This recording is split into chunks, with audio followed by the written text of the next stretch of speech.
क्या आप जानते हैं कि कैलाश सत्यार्थी कौन है? अगर नहीं तो हम आपको बता दें कि भारत के कैलाश सत्यार्थी को पाकिस्तान की मलाला यूसुफजई के साथ संयुक्त रूप से इस साल का प्रतिष्ठित नोबेल पुरस्कार मिला है। कैलाश सत्यार्थी ने अपना जीवन छोटे छोटे बेसहारा और बाल मजदूरी करते हुए बच्चों के लिए समर्पित किया है। उनके प्रयासों से करीब 80,000 बच्चों को बाल मजदूरी और अन्य यातनाओं से मुक्ति मिली है। पर प्रयास चाहे जितने भी हो जाएं, पर यह सच है कि आज भी आपको सड़कों, दुकानों और फैक्ट्रियों में बच्चे अपना बचपन खोते हुए दिख जाएंगे। मंडी की सड़कों पर घूमते और कचरा उठाते ये बच्चे, मंडी के बाजारों चौराहों पर भीख मांगते ये बच्चे, ये उसी देश के बच्चे हैं जहां एक शख्स को बच्चों के मुद्दों पर ही विश्व प्रतिष्ठित नोबेल प्राइज मिला है। चलिए पहले तो बात कर ली जाए उस शख्स की जिसने ऐसे बच्चों के लिए अपना जीवन समर्पित कर दिया। जी हाँ, हम बात कर रहे हैं कैलाश सत्यार्थी की। बाल अधिकारों के लिए काम करने वाले कैलाश सत्यार्थी का नाम किसी पहचान का मोहताज नहीं है। वे 1980 से ही बाल मजदूरी के खिलाफ अभियान चला रहे हैं। सत्यार्थी के संगठन बचपन बचाओ आंदोलन ने देश के अलग अलग हिस्सों से अब तक 80,000 बच्चों को बाल मजदूरी से छुड़वाया है और उन्हें पुनर्वास भी करवाया है।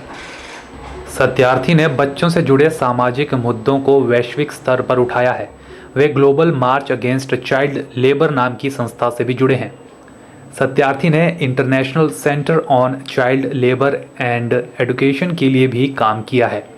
सत्यार्थी ने बाल मजदूरी को मानवाधिकार के साथ साथ बच्चों के कल्याण के तौर पर उठाया। उनका तर्क था कि गरीबी, बेरोजगारी, अशिक्षा, जनसंख्या वृद्धि और दूसरे सामाजिक मुद्दों के बारे में समाज को पता होना चाहिए और उससे निजात दिलाने के लिए कार्य करने चाहिए। बाल मजदूरी से छुड़ाए गए अनेक बच्चों का पालन पोषण भी वे करते हैं। बहरहाल अब वापस लौटते हैं हमारे आज के मुद्दे पर और बात करते हैं मंडी की सड़कों पर घूम रहे इन बच्चों की। लोग भी इन बच्चों की हालत पर तरस खाते हैं, पर क्या करें, वे भी ज़्यादा कुछ नहीं कर पाते क्योंकि सभी व्यस्त हैं अपने अपने कामों में। बहरहाल हमें कुछ लोग ज़रूर मिले जो इन बच्चों के लिए चिंतित ज़रूर नज़र आए। लोगों का कहना है कि सरकार और NGOs को मिलकर भारत को बाल मजदूरी और बाल उत्पीड़न के खिलाफ एक व्यापक मुहिम चलानी चाहिए। जो छोटे छोटे बच्चे हैं उसको बाल सुधार गृह में, बाल सुधार केंद्र के द्वारा उनकी शिक्षा का जो व्यवस्था है वो करना चाहिए सरकार को भी। और जिसके बच्चे इस प्रकार से लावारिस छोटे छोटे काम को कर रहे हैं उनको भी इस पर चिंता करनी चाहिए कि बच्चा शिक्षित हो और शिक्षित होकर के समाज के लायक बने, समाज में बोलने के लायक बने, समाज के काम के लायक बने और इस देश के लिए कुछ कर सके। लेकिन आज जो देखने को मिल रहा है कि छोटे छोटे बच्चे कहीं दुकानों पे काम कर रहे हैं, कहीं सड़कों पे काम कर रहे हैं और इस पर सरकार को ध्यान देना चाहिए। और जो इस पर काम करने वाली एक NGO है उसको इस विशेष तरह से जो इस काम को कर रही है उसको भी विशेष तौर से इस मुद्दे को और गंभीरता से उठाना चाहिए। क्योंकि आज NGO इस विषय पे काम करती है लेकिन आज फिर भी इस विषय को देखने को मिलता है कि छोटे छोटे बच्चे आज हर जगह पर काम करते हुए पाए जा रहे हैं। और उस पर समाज भी इसको जागरूक होना चाहिए कि छोटे छोटे बच्चों से काम ना करा करके उनको शिक्षा की तरफ प्रेरणा देनी चाहिए और शिक्षा के केंद्रों में भेजना चाहिए।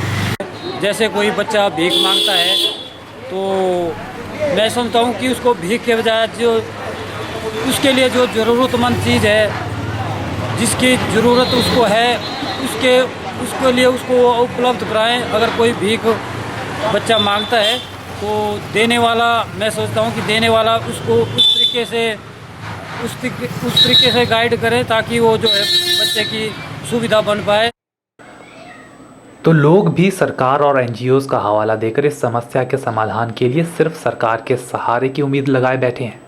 बात कुछ हद तक सही भी है क्योंकि ज़्यादा काम तो सरकार को ही करना है, लेकिन आम जनमानस को भी ऐसे बच्चों के प्रति अपने रुख को बदलने की ज़रूरत है।